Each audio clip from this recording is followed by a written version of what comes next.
Okay, I've set up the super precision gyroscope on a record player turntable. I'm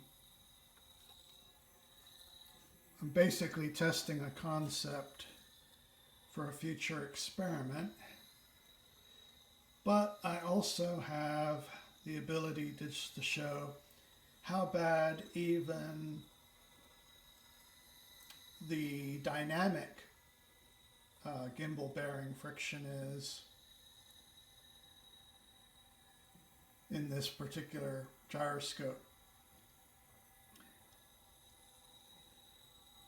Now, unfortunately, due to lighting, I have to use a handheld camera because I don't want to haul up my lighting. Anyway, this is definitely, this is deliberately set to process, obviously. But I just want to demonstrate how you can see the precession change simply from the torque that gets applied at the base when I rotate the turntable. So I'm going to cut and spool this thing up again, and you can see what I'm talking about. I'm back, and as you can see, the gyroscope is precessing in a clockwise direction due to the torque induced by the counterbalance. Now, I can speed up the fall, or I can make it go the other way.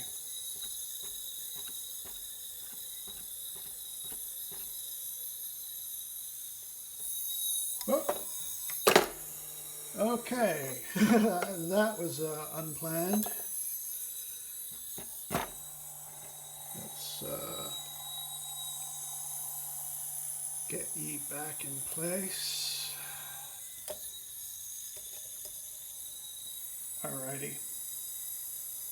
I'll just leave that in for comedic value.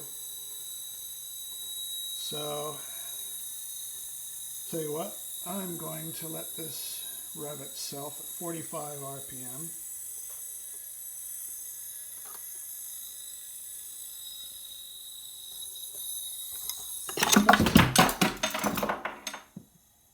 Oh, cut. Okay, that was a bit of a disaster. So let's get this, first of all, into a low point, and notice that the turntable, well, it was. Turntable's not getting any motion right now. That's cool. So weight's balanced to cause a clockwise precession. Let's get the turntable turning. 33 1/3 RPM this time. And I'm still getting the same precession, but notice that the gyroscope is dipping. And now let's stop this before it crashes. I'll sort of turn it on and off, because that's what happens when it crashes. So let's let it process up again. Maybe I'll give it a little help. Action and reaction and all.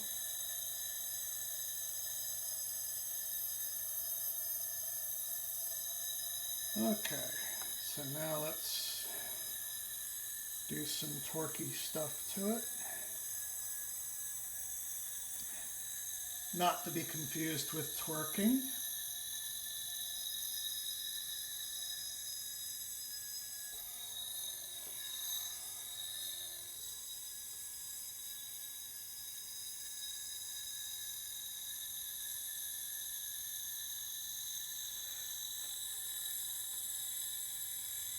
So you can see a significant amount of torque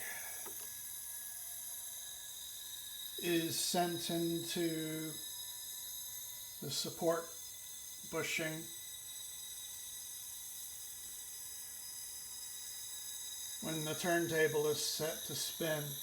I've got it at 33 1/3 RPM, so I can do it slowly by hand, depending on a DJ, or I can make it go the other way. Now it is interesting, it does try to maintain a constant precession in spite of the torque on it, which is very promising for the experiment I plan to do in the future, where the rotating base will be turning exceedingly slowly. In fact, hint, hint, sidereal day.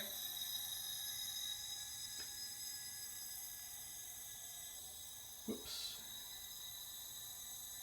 But as you can see, I can cause the dipping of the gyroscope to change simply by applying friction, dynamic friction, through the base of the gyroscope mechanism. Now, the precession rate also increases as the rotor slows down. And for my large experiment, I do intend to account for that.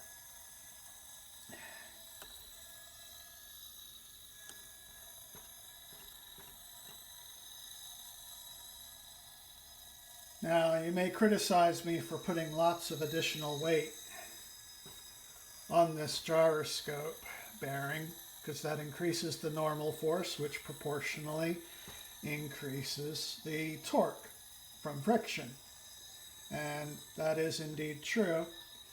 But like I said, I have a secondary purpose to this experiment, and the gyroscope that I'll be using is set up in this fashion.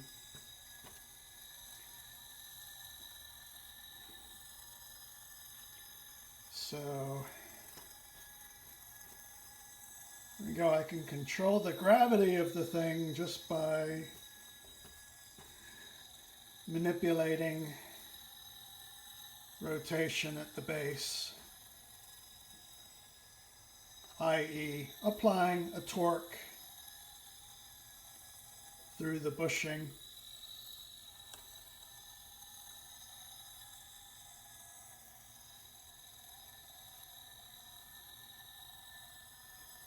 And the precession rate is more or less the same, which is quite cool.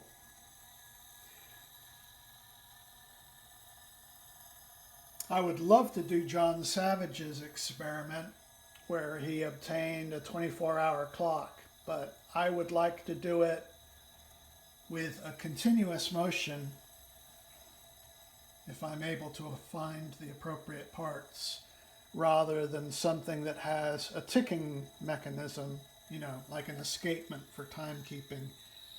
Like a continuous motor with a worm gear and the appropriate gearing is really what I should be using. Oh well, this is spooled down to insufficient energy to do much, although I can still get it to, by applying high levels of torque, still get it to do things. But the angular momentum has dropped considerably. Anyway, that's pretty much what I wanted to cover, I think. So, bearing friction, more of it. Or rather, another way to demonstrate the effects of bearing friction.